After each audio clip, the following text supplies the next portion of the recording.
Well, here's a Startup Central special. We now get to a big interview with Sanjeev Bikhchandani of Info Edge. Thanks a lot, Mr. Bikhchandani, for joining us here on Startup Central. You're joining us from a Thai Delhi-NCR event where it has been revealed that maybe the National Capital Region is a bigger ecosystem than what we all thought was the Silicon Valley of India, which is, of course, Bengaluru. You also are an important participant in that ecosystem, the original investor, if I could call you that. Thank you for calling me. So, Sanjeev Bikhchandani, with market value of $50 billion, 7,000 startups in the National Capital Region, 10 unicorns, this must be music to the ears of an investor like you? Well, actually, yes, it is. But I think all investors, most investors invest all over India. So we are perfectly fine. I mean, it's great, it's Delhi. It could also be Bangalore, Bombay. We invest everywhere. So Sanjeev Bikhchandani, but I also want to ask you this, I often say this, it's like the startup ecosystem is in a parallel universe. Apni dunya mein. Look what's happening in the equity markets. Like in the month of July, $2 billion sell-off, and you had over $1 billion come into this universe. Do you agree with me? This is like a different world altogether? Look, eventually they will converge, but it will take time. Usually, private markets are behind public markets on activity and valuation by a few months or a year or so. So it will converge. You can't really divorce startups and private valuations from public valuations. But isn't the problem also that you're not seeing these startups or even a lot of the unicorns that you have in the country go in for the public markets? Well, as long as private capital is available and they have the option, they don't need to go public unless there's a specific reason to. But increasingly, I think there will be investors who will want an exit, and some of those exits will have to come from public markets. Having said that, in India, if you're not a profit-making company, it's harder to go public.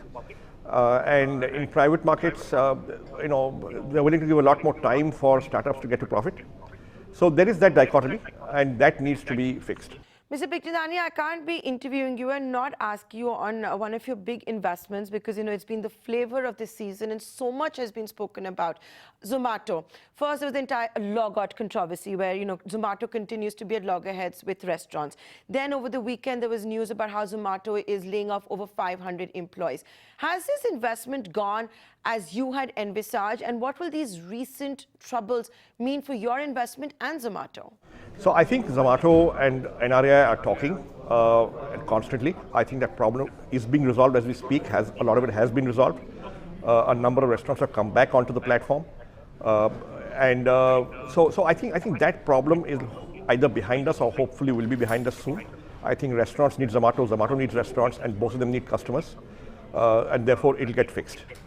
It's a matter of a week or two. As far as Zomato letting go of some employees, look, these are difficult decisions. They are tough decisions. It's never easy. I think it helps nobody to have employees there for whom there is not enough work. The key is, when you let go of somebody, you do it with a human face. You give enough notice, you give enough severance pay, and you help them find jobs and help them get a soft landing. And if you're able to do that, it's fine. And I think that's what Zomato is working on. At the same time, I'd like to remind you that Zomato is hiring in a number of other areas.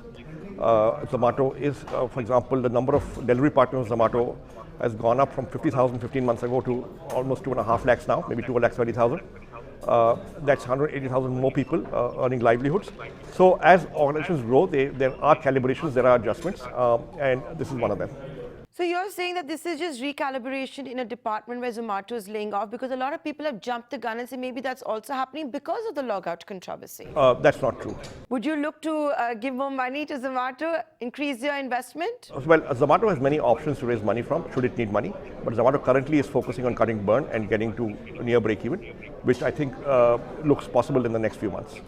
Oh, so you think it will be breaking even in next few months. Now, Sanjeev Bikhchandani, if I could move beyond, Zomato from you, you're known to have a Midas touch. So all the viewers of Startup Central who are watching you at the moment, can you share with us what your basic checklist is, basic do's and don'ts for investing in a founder, for investing in a startup? So I think some of the things we look at are signs of early traction.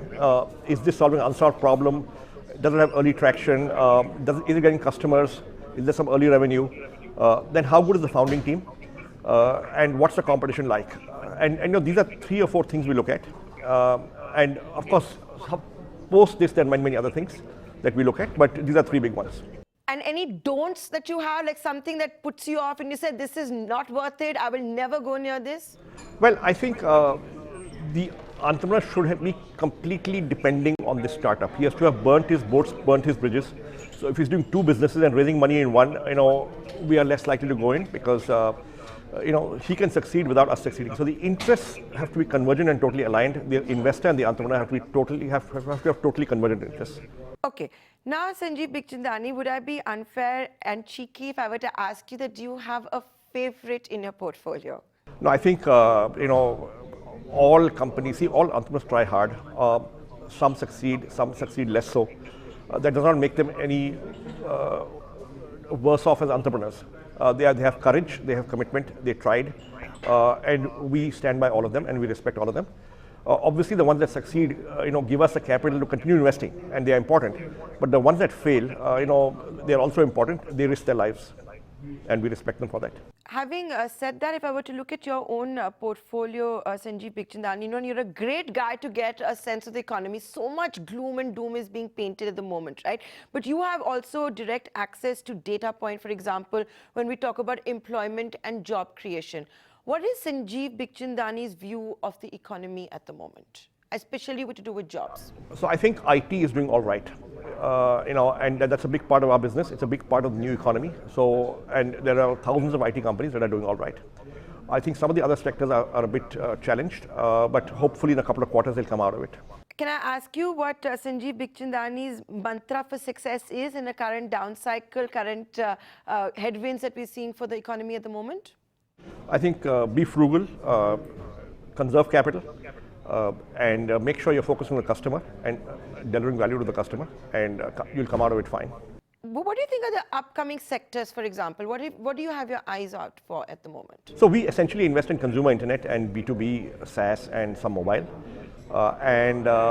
We just focus on these areas, and we don't go top down, so we don't look at sectors. We go bottom up and look at companies that are bubbling up and seeing what's looking interesting. So for example, when we invested in Zomato, we didn't have a predetermined idea that we have to do a restaurant listings company. We just met Deepinder, met Zomato and said, this looks good, let's do it. So we prefer to go bottom up rather than top down.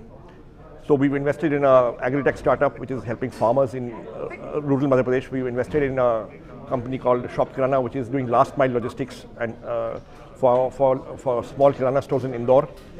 So we've invested in a rural healthcare startup out of Kota. So we're going to tier 2, we're going to tier 3. We are looking at places others won't really look at, hoping to get there before the investors get there. Sanjeev Bikhchandani, only because you brought up Zomato again, I'm going to ask you a follow-up question, which is that, do you think Swiggy is beating Zomato now? I don't think so. I think, Swiggy and Zomato are neck and neck on delivery, and then Zomato's got this whole other non-delivery business, which is really large. So that's almost as big. So I don't think, Zomato's losing out in any way. In fact, Zomato is winning. With that, Sanjeev Bikhchandani, I'd like to thank you for taking the time out and joining us here on Startup Central. Really appreciate it. Thank you. Thank you.